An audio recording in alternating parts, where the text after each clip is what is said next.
साहित्यिकी के सभी सुधी श्रोताओं का कार्यक्रम में स्वागत है। नमस्कार, मैं हूं दीपेंद्र सिवाच। आज के इस अंक में हम एक बातचीत सुनेंगे देहरादून के साहित्यिक परिदृश्य पर। बातचीत करेंगे जाने माने वरिष्ठ कथाकार श्री मदनलाल शर्मा से युवा साहित्यकार श्री विजय कुमार गौड़। साथ ही युवा कवित्री सपना भट्ट की कुछ नई रचनाएं भी हम आपको सुनवाएंगे।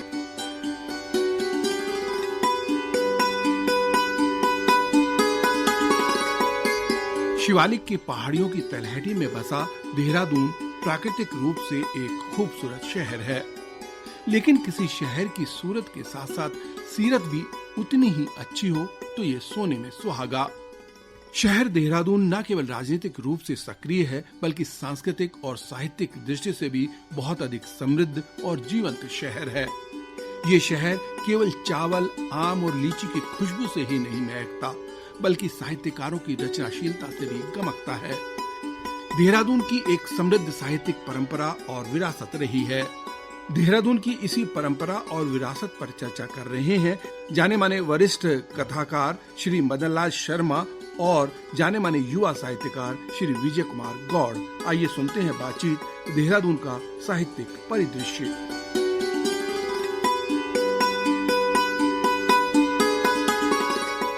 देहरादून शहर की खासियत यह है कि यहाँ रंगमंच से लेकर साहित्य तक की और कला की अन्य विधाओं की एक अपनी परंपरा रही है, और उस परंपरा के साथ साथ लोक भाषाओं का सम्मिलन भी रहा है। साहित्यिक परिदृश्य को जब हम देखते हैं तो वो दो छोरों पर दिखता है, एक 1980 से पहले का साहित्य और एक 1980 के बाद का साहित्य। मदन शर्मा जी इन दोनों परिदृश्यों के साथ आवाजाही करते रहे हैं। मदन जी, जो देहरादून का 80 से पहले का जो साहित्यिक परिदृश्य था वो किस तरीके का था, उसकी प्रवृत्तियां किस तरीके की थी? देहरादून की जहाँ तक बात है, अनेक साहित्यकारों से मेरा संपर्क रहा है, तो इसमें तीन श्रेणियों में इनको बांट सकता हूँ। एक तो जो उस वक्त कवि थे, और दूसरे जो लेखक थे, उपन्यास वगैरह लिखते थे, कहानियाँ लिखते थे, और तीसरे जो थे वो संपादक भी थे और साहित्यकार भी थे, और उनका योगदान किसी भी तरह से कम नहीं है। उधर वो बड़े बड़े मैगजीन और निकालते रहे और साथ साथ खुद भी लिखते रहे। जैसे दीवान सिंह मख्तूम थे, सुखवीर विश्वकर्मा और देरा पत्रिका के संपादक थे टेकचंद गुप्त। उस वक्त भी काफी लोग थे, इतने कवि और लेखक हुए, कवि ज्यादा हुए यहाँ पे और लेखक कम हुए। तो उस वक्त मुझे याद है श्रीराम शर्मा प्रेम होते, कवियों में सबसे नाम पहले उन्हीं का आता था। बड़ी अच्छी कविताएं उन्होंने लिखी, और उन्हीं के साथ थे मनोहरलाल उनियाल श्रीमन। श्रीमन जी ने भी बहुत लिखा और कवि सम्मेलनों के मंच पर खूब सजे। उनके बिना कवि सम्मेलन अधूरा रह जाता था। डीएवी कॉलेज में थे दो प्रोफेसर, डॉक्टर पंजाबीलाल शर्मा और शिवलाल जोशी। ये दोनों में कविताएं खूब लिखते थे। और डीएवी कॉलेज में उस वक्त ज्ञा प्रसाद शुक्ल थे आचार्य। उनकी देखरेख में कितने साहित्यकार बने। इस तरह उर्दू में भी। हाँ, मैं यही जानना चाह रहा था, क्योंकि उस समय हम अगर देखते हैं कमल जियाई साहब यहाँ पर मौजूद थे, और हिंदी और उर्दू का जो एक साथ जो बढ़ रही थी वो किस तरीके का? कमल जियाई जो थे उस 7 किस्म के शायर थे, पूरा इंस्टीट्यूट थे वो अपने आप में। उर्दू शायरी लिखते थे, 2 किताबें उनकी शाया हुई थी। उनके शागिर्दों की गिनती बहुत ज्यादा थी उनमें। जैसे विपिन बिहारी सुमन थे, वो उनके परम शिष्य थे। नदीम थे, नदीम बर्नी, और राजेश आनंद, अवनीश, और भी कितने ही हैं उनके जो शिष्य हैं। और सबसे नजदीक उनके थे अंबर खरबंदा, जो आजकल भी लिख रहे हैं और बहुत अच्छा लिख रहे हैं। आपने श्रीराम शर्मा प्रेम जी की बात की। ये स्वाभाविक है कि जब हम देहरादून में हिंदी कविता की बात करते हैं तो श्रीराम शर्मा प्रेम जी का नाम सर्वप्रथम हमारे सामने आता है। हम जब और थोड़ा सा पीछे को थोड़ा सा देखते हैं तो एक दृश्य और दिखता है, जब हम यहाँ पे शमशेर रहा करते थे। शमशेर यहाँ देहरादून में रहे, और बताते हैं कि हरिवंश राय बच्चन उस समय देहरादून आए थे, और तब वो शमशेर को साथ लेकर के इलाहाबाद गए, तब वहां उन्होंने एमए किया था। शमशेर उस समय यहाँ पे किसी केमिस्ट की दुकान में काम किया करते थे और कविताएं भी लिखा करते थे। इस तरीके से यहाँ देहरादून में आवाजाही भी खूब रही, और उसमें भीमसेन त्यागी जी, रविन्द्रनाथ त्यागी जी, ऐसे बहुत सारे नाम हम देखते हैं। तो ये गद्य के क्षेत्र में थे, और कविता के क्षेत्र की जिस तरीके से आप बात कर रहे हैं, तो ये दोनों कविता और गद्य का जो दृश्य था वो कैसा था उस वक्त? नहीं, ये आपस में मिलते जुलते थे। ऐसी गोष्ठियां होती थी। पहले साहित्य संसद था, उसमें बहुत लोग आते थे। उसमें रविन्द्रनाथ त्यागी थे और विद्यासागर नौटियाल उसमें भी आए, लेकिन वो संवेदना में ज्यादा आए। भीमसेन त्यागी दोनों में आए, और एक कांति मोहन थे यहाँ पे। शशिवर शास्त्री, वो उपन्यास लिखती थी। और देहरादून में उस वक्त एक ही उपन्यास करते थे, शशि वल्लभ शास्त्री। अब शैलेश पटियानी हालांकि उत्तराखंड के थे, तो पूरे देश के साहित्यकार थे और कमाल का लिखते थे वो। उस वक्त जहाँ शशि वल्लभ शास्त्री उपन्यास लिखती थी, स्त्री विमर्श पे लिखती ज्यादातर, उन्हीं के साथ कुसुम चतुर्वेदी थी। 2-3 संग्रह उनके हुए पर, लेकिन वो कहते हैं सबसे अच्छी कहानी लिखने वाली थी उस वक्त। लेकिन उस वक्त कहानी का माहौल जो था वो थोड़ा अलग था, जो अब नहीं आएगा। मतलब उस समय देहरादून से जो कहानियां लिखी जा रही थी और जो आज की कहानियां लिखी जा रही हैं, उसमें कुछ आप पाते हैं कि ये परिवर्तन उसी वक्त हो गया था जब शशि वल्लभ शास्त्री के उपन्यास छपते थे स्त्री विमर्श पे। उसके अलावा उनका कोई विषय नहीं था। कुसुम चतुर्वेदी दूसरे भी विषय ले लेती थी, लेकिन एक स्टेज ऐसी आई फिर उनका बदलना जरूरी हो गया, क्योंकि उसके बाद संवेदना जब शुरू हुई, संवेदना में जो नए प्रगतिशील व्यक्ति थे, जमीन से जुड़े हुए साथ थे, वो आम आदमी की समस्याएं लेकर वो लिखते थे और खूब छपते थे। सुभाष पंत थे तो उस वक्त खूब छपे वो। गुरदीप खुराना उस वक्त भी लिख रहे थे, उपन्यास लिख रहे थे, कहानियां भी लिख रही थी। और यहाँ से एक और निकले थे सूरज प्रकाश, उन्होंने सबसे ज्यादा उन्नति की। यहाँ से गए वो, लेकिन वो कभी खाली नहीं रहे और आज भी लिख रहे हैं वो उसी तरह। सूरज जी गए, सुरेश उनियाल जी गए, धीरेन्द्र अस्थाना, ये लोग तो देहरादून से, अस्थाना भी, और मनमोहन चड्डा जी वो फिल्म इंस्टीट्यूट में चले गए थे, लेकिन आजकल फिर आ गए हैं वो। साहित्य संसद का जो रूप था और जो संवेदना का रूप था, उसमें क्या कोई साम्य था या कोई भिन्नता थी? जो उस वक्त का कहानी दौर चल रहा था, जैसे एक व्यक्ति की व्यक्तिगत समस्याएं लेकर वो अपने लिखते थे, या पति पत्नी का व्यवहार हुआ या कुरीति हुई, उसके ऊपर निशाना लिखे। इवन जो बड़े बड़े थे, राजेंद्र यादव वगैरह, तो वो भी इसी तरह लिखते थे। ऐसे विषय रहते उनके बिल्कुल अलग। लेकिन जब कमलेश्वर का चला, उसमें जो प्रगतिशील थे वो आ गए, संवेदना शुरू की उन्होंने, तो कहानी का ढांचा बिल्कुल बदल गया था। वो आम आदमी की जिंदगी को लेकर लिखते थे, लेकिन एक खराबी उसमें थी, उस साहित्य में लोग एक ही जैसी कहानियां लिखने लगे। और मेरे ख्याल 2-2.5 हज़ार कहानियां लिख दी होंगी उन दिनों में समांतर साहित्य में। लेकिन संवेदना में हर तरह की रचना आती रही है, उसकी समीक्षा होती रही है, सुझाव अच्छे दिए जाते हैं। कुछ लोग सुनते हैं, उसको ठीक करते हैं अपने रचना को। कुछ लोग ऐसे भी जो दोबारा लिखने से कानों को हाथ लगा लेते हैं। ये मेरे को एक और नाम याद आ रहा है जी, ब्रह्मदेव जी का। ब्रह्मदेव जी फोटोग्राफर भी थे और पत्रकार भी थे, और देहरादून के साहित्यिक बिरादरी से उनका पूरा दोस्ताना था। तो क्या जिस समय देहरादून से अखबार नहीं छप रहा था, उस समय जो यहाँ पत्रकार थे, क्या वो वही लोग थे जो रचनाकार थे? वो दोनों ही थे। जैसे ब्रह्मदेव थे, उनकी भी 2 किताबें छपी थी। एक किताब का नाम था पागल की डायरी, और एक था भगवान को आराम करने दो। वो व्यंग लेखक थे, या वो अंग्रेजी कहानियों को लेके उनका अनुवाद करते थे, फिर अपनी भाषा में उसको लिखते थे। तो उस तरह की रचनाएं उनके अकादमी वगैरह में छपती थी और मैगजीनों में। और लेकिन उनकी जो फोटोग्राफी थी वो इलस्ट्रेटेड वीकली और धर्मयुग में तस्वीर उनकी छपती थी।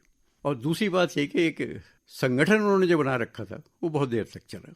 साहित्य संसद उन्होंने ही चलाया। अच्छा। या उनसे पहले मुझे नहीं मालूम को होगा, लेकिन ब्रह्मदेव थे और सुरेश भटनागर थे। भटनागर जी ने कुछ कहानियां लिखी थी, कुछ ज्यादा नहीं लिखे, लेकिन ऑर्गेनाइजर बहुत अच्छे थे। इतनी देर साहित्य संसद को चलाया तो उन्होंने ही चलाया था इसको, और उनके निधन के बाद वो सारा समाप्त हो। उधर ब्रह्मदेव जी चलेगा तो ये चलेगा, तो फिर संवेदना ही रह गई हमारे पास। या शहर में और संस्थाएं हैं, वो अपना काम कर रही हैं, लेकिन उनकी जो सोच है वो अलग किस्म की है। जैसे वो लोकप्रिय साहित्य लिखा जा रहा है। सुरेश भटनागर जी की जो आपने संगठनकर्ता की जो छवि हमारे सामने रखी, मेरे को लगता है एक और संगठनकर्ता व्यक्ति रहे हैं, और गिरजाशंकर त्रिवेदी जी।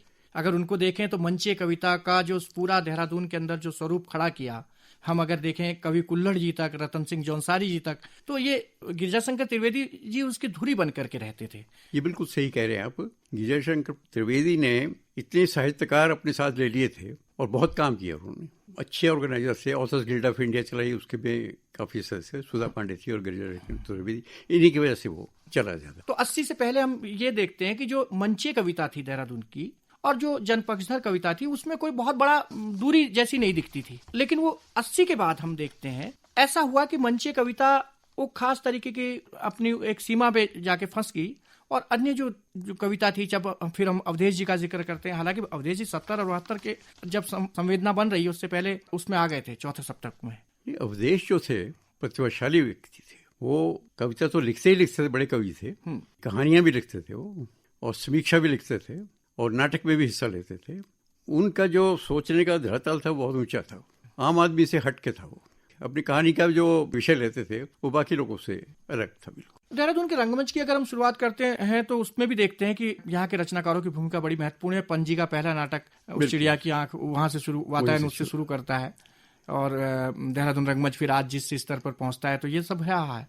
तो 80 के बाद एक जो खास परिवर्तन दिखता है, एक तो लघु पत्रिकाओं का दौर है पूरे, और यहाँ पर एक पत्र निकलता था वैनगार्ड में सारे ज्यादातर लोग मेरे को लगता है कि छप रहे थे और कवि जी की भूमिका थी। तो कवि जी का अन्य जो मंचीय कविता थी उससे क्या रिश्ता था? तो देहरादून में एक ही व्यक्ति हो जिनको कवि जी कहा जाता था, वो थे सुखवीर विश्वकर्मा। वो जो कुछ भी थे, मित्र बहुत बड़े थे, इतनी उन्होंने मित्र मंडलियां बना ली थी और हर एक को उन्हें प्रोत्साहित किया।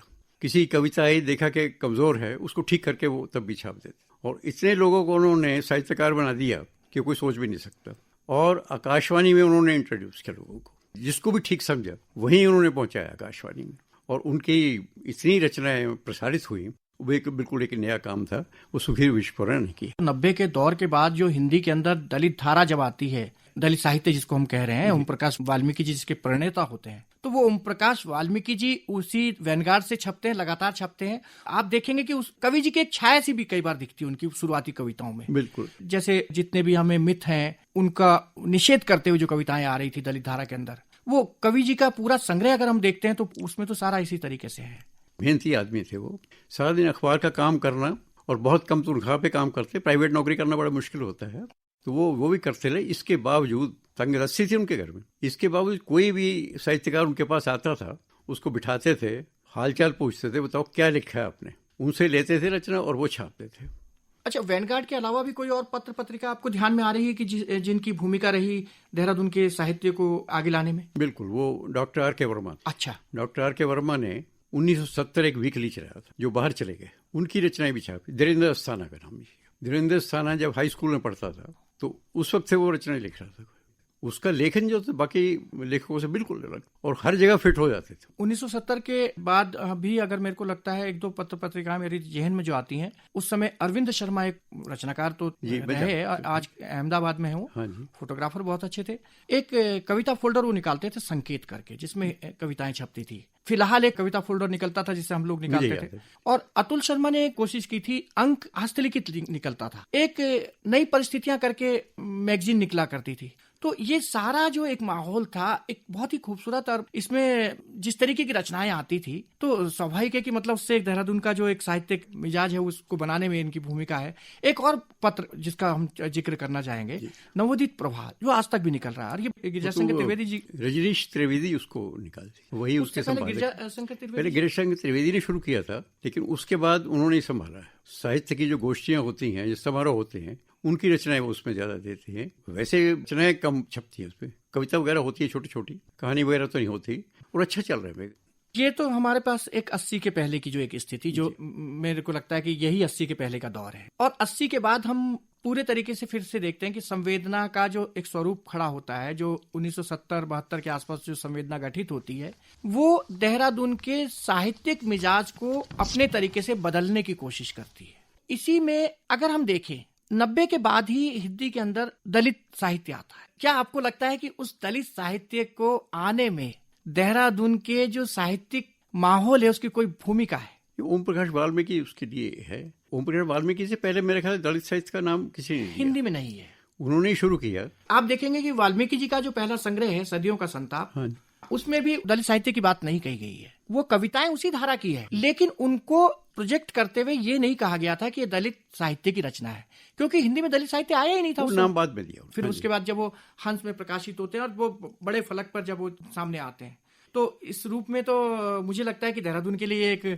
ये उसका एक योगदान, बड़ा योगदान है देहरादून के साहित्यिक। वाल्मीकि बहुत बड़े साहित्यकार थे और दिन ब दिन ऊंचे उठते चले जा रहे थे। उनका लेखन ये प्रोज में था या कविता में था, दोनों तरफ से था, और एक नेता की तरह भी था। उनकी सबसे बड़ी विशेषता ये है कि जब वो बोलते थे, भाषण देते थे, वो उन रचनाओं से अलग होता था और बहुत जोशीला भाषण देते थे। लेकिन जितनी तरक्की उन्होंने की है हिंदी साहित्यकारों में, उन्होंने सबसे ज्यादा तरक्की की इसमें। लेकिन वाल्मीकि जी को जो ये जगह मिली है, आपको नहीं लगता कि काफी उम्र में जाने के बाद मिली थी? ये अलग बात है कि बहुत कम समय में उन्होंने अपनी छाप छोड़नी शुरू कर दी थी। नहीं, ऐसी बात नहीं, वो जगह तो इन्होंने बना ली थी बहुत जल्दी। जब ये जूठन छपी, जगह तो उसी वक्त बन गई थी इनकी। वो एक ऐसा साहित्यकार था जिससे किताब लेके खुद पब्लिशर जाता था, और सबसे ज्यादा जिसको रॉयल्टी मिली, वो सब उसकी मेहनत थी, वो मेहनत थी, सोच थी, या जैसे मौके मिले उनको अवेल किया उन्होंने।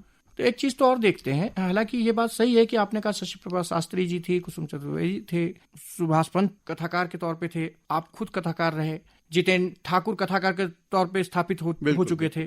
उसके बावजूद देहरादून में जो कथा साहित्य है उसको उतना महत्व नहीं मिल रहा था जो 90 के बाद एकदम दिखता है। और उसमें नवीन नैथानी की पहली कहानी जब हम हंस में छपती है चढ़ाई, तो उससे कुछ थोड़ा सा माहौल बदलता हुआ देखते हैं। क्या ये आपको भी लगता है कि ऐसा ही हुआ? नहीं, बिल्कुल ठीक है। नैथानी जी की जो कहानी है बाकी लेखकों से बिल्कुल अलग होती है। उस तरह की कहानी कोई भी नहीं लिख रहा और बहुत बढ़िया लिख रहे हैं वो।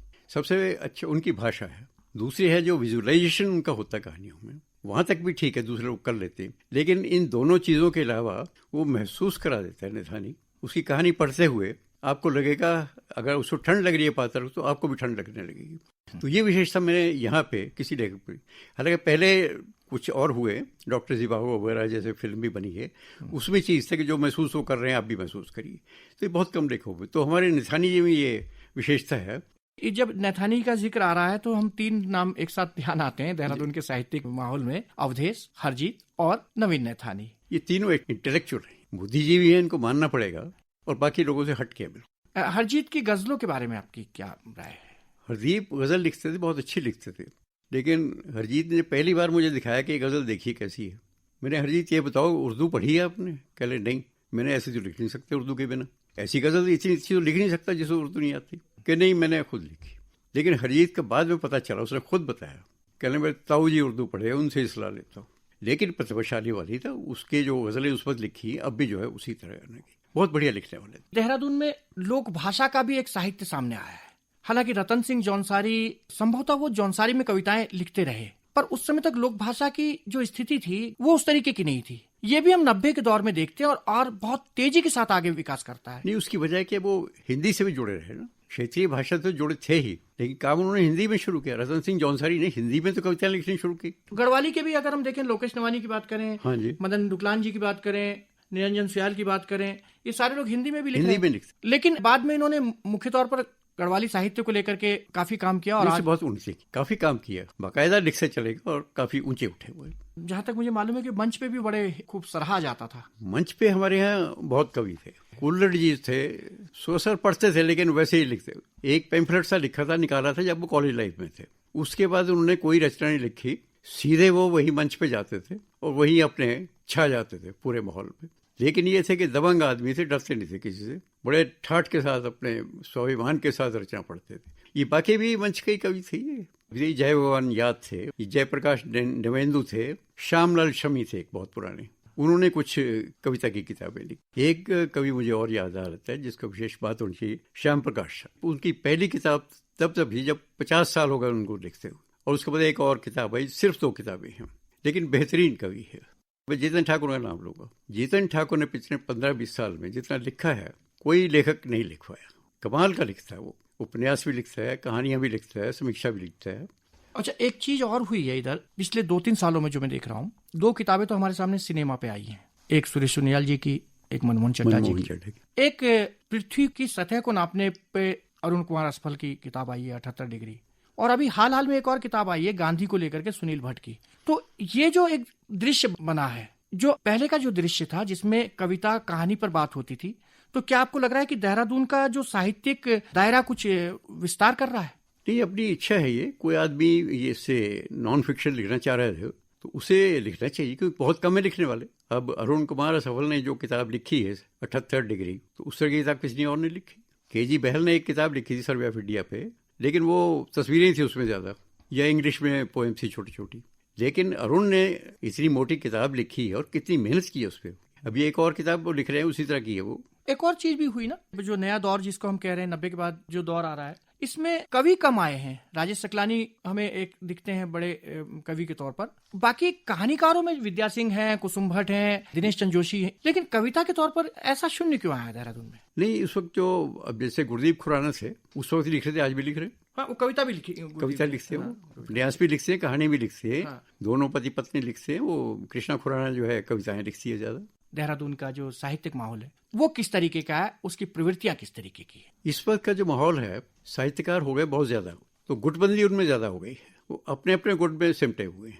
आपको आश्चर्य होगा कि कुछ लोगों का ये कहना है कि हिंदी कविता के अलावा साहित्य की और विधा नहीं होती, वो अपने आप को साहित्यकार ना समझे। ये देहरादून में अनाउंस हुआ है। उससे भी आगे एक बढ़ गया है कि गीत जो होते हैं छंदबद्ध, उसके अलावा कोई साहित्य नहीं होता। सभी रचनाकारों ने मिलकर के एक देहरादून का संग्रह निकाला था। दहकते स्वर सुखीर विश्वकर्मा ने निकाला था। उसके बाद एक अभियान और में कहानियां थी, अभियान था, एक अभियान और था।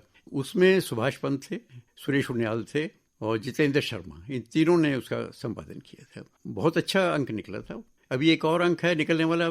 तो इस तरीके की जो गतिविधियां होती हैं, इससे क्या साहित्य की कोई भूमिका बनती है इसमें, मतलब समाज में उसकी की, जब हम इस तरीके के संग्रह निकालते हैं तो? नहीं, अंतर तो पड़ेगा उसका, लोग पढ़ेंगे, उनकी विचारधारा बदलेगी। चाहते कि आपसे और भी विस्तार से इस पे बात करें, लेकिन समय की बाध्यता है। बहुत बहुत धन्यवाद। अभी आप बातचीत सुन रहे थे देहरादून का साहित्यिक परिदृश्य।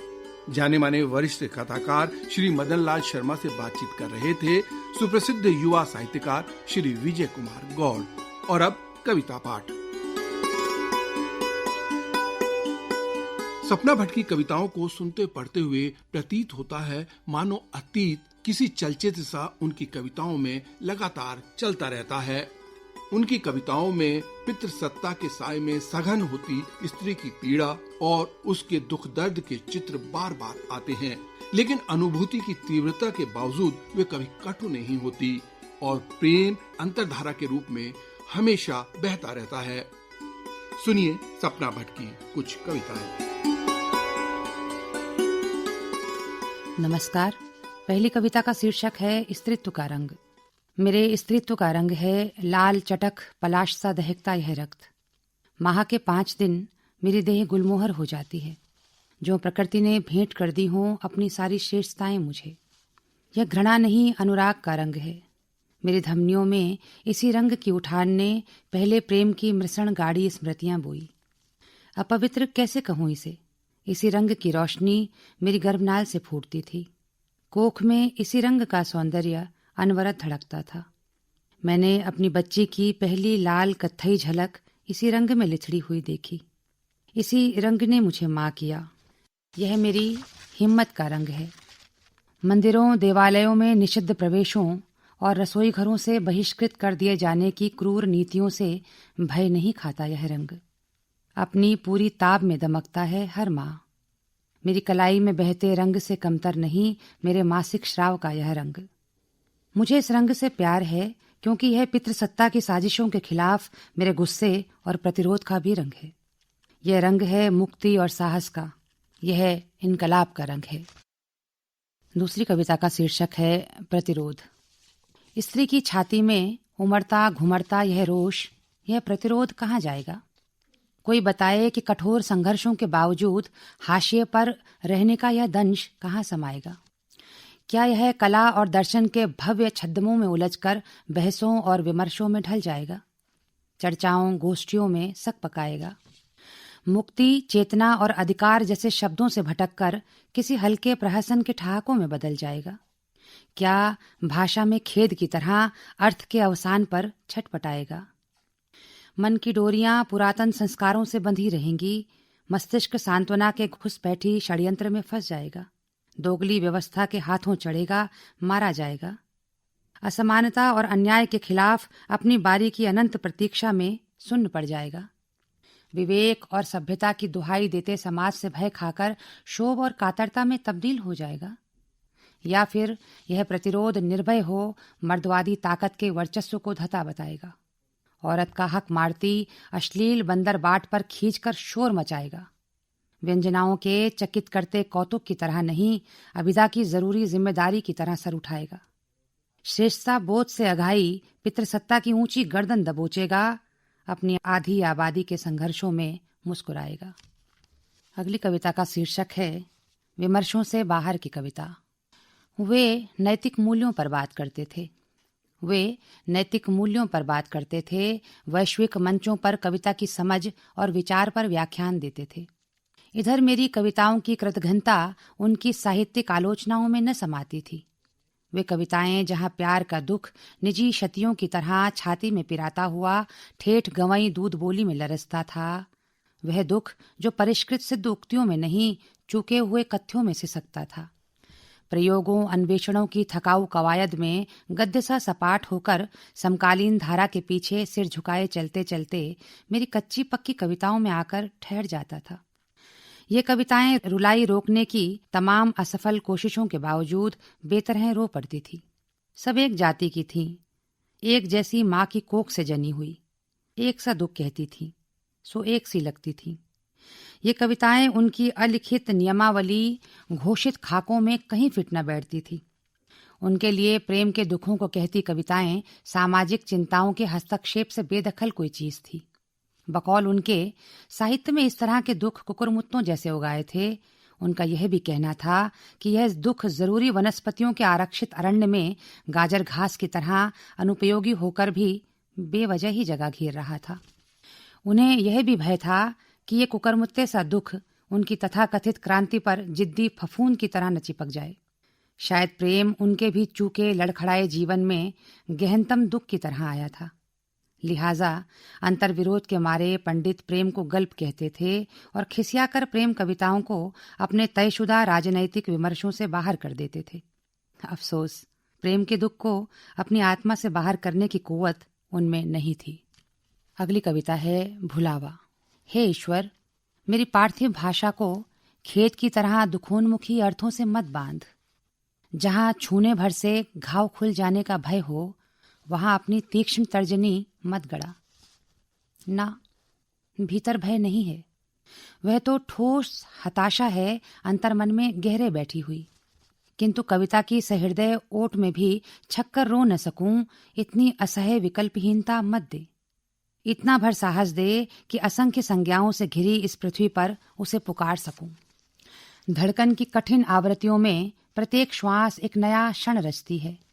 धैर्य न दे, दिलासा न दे। किसी ठिठके हुए क्षण में अपने होने का सजीव भ्रम तो दे। मैंने कब कहा कि मुझे दुख न दे, मगर हर बार दुखों को न्योत कर मेरी देह पर रांदेवू की निर्मम तख्ती मत टांग। कभी सुखों को फुसला कर ला, कभी दुखों को भुलावा तो दे। अगली कविता है आएगी मृत्यु। वैश्विक व्याधियों से नष्ट न होगी यह हठीली काया। वैश्विक व्याधियों से नष्ट न होगी यह हठीली काया। हृदयाघात बुझा न पाएगा छाती के किंचित बाएं धरा उपेक्षित चंद्रमा भी। बस 2 घूंट जल का अवकाश मिले अंतिम क्षण। संभवतः तारकोवस्की की किसी धीमी और खिन्न फिल्म के विषाद की तरह आए मृत्यु धीरे धीरे। नग्न पतझर में नहीं मिटूंगी। जब बांज बुरांश के जंगलों की सबसे ऊंची फुनगियों से साझे सुख की याद झरेगी, तब रोएगी यह पृथ्वी मुझे। तुम्हें मनाते, क्षमा मांगते जीवन बीता। इन अस्फुट अभ्यर्थनाओं में नहीं, साधिकार तुम्हें पुकारते लूंगी अंतिम हिचकी। तुम रूठे ही रहोगे और यहाँ असमय झड़ जाएगा अधखिले जीवन का वसंत एक दिन।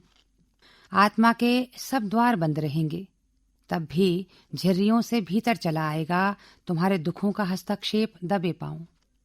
उपेक्षाओं तिरस्कारों से न मिटेगी यह निर्लज्ज देह। तुम्हारी कविताओं में मेरे अस्पृश्य उल्लेखों के भग्न दोष की तरह गहलेगी मेरी बाह आकर। प्यार मेरे जन्म चक्र के अष्टम भाव में तुम्हारी चुप का रूप धरकर आएगी मृत्यु। अगली कविता का शीर्षक है तुम्हारा नाम लेकर क्या करूंगी। तुम्हारा नाम लेकर क्या करूंगी। मस्तक पर स्वाभिमान का क्षय लिए लाज के अशुभ अमंगल प्रतियों में भटकती रहूंगी।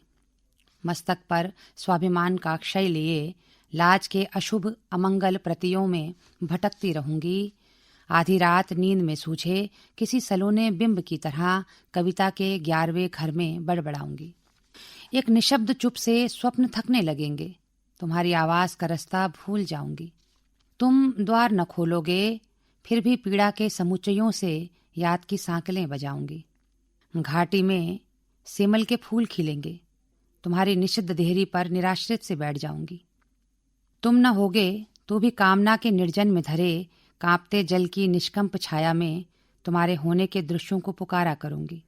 तुम न देखोगे तो क्या, मैं डबडबाई आंखों से आकाश को एकटक तकती रहूंगी। प्यार मेरे, तुम्हारा नाम कभी कोई न जानेगा। तुम्हारा नाम लेकर क्या करूंगी। अभी आप सुन रहे थे सपना भट्ट से से उनकी कुछ कविताएं। आज बस इतना ही। अब साहित्य के कार्यक्रम समाप्त करने की दीपेंद्र शिवाज को अनुमति दीजिए। नमस्कार।